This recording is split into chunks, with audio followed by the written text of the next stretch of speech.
Hello and welcome back. Here are 3 SEO tips from me to you.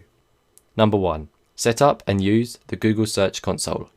To find out, among other things, what keywords your site is ranking for and which other sites are linking to yours, make sure that you sign up and use Google Search Console. Number 2. Set up a Google My Business page for your business. Doing so builds trust with Google and improves rankings for localized keywords to improve your local SEO. And finally, number 3. Diversify your traffic sources. Google is a great source of traffic, but being 100% reliable on them for visitors to your website puts you in a vulnerable position. Thanks for watching, thanks for listening, and I'll see you in the next one. Goodbye.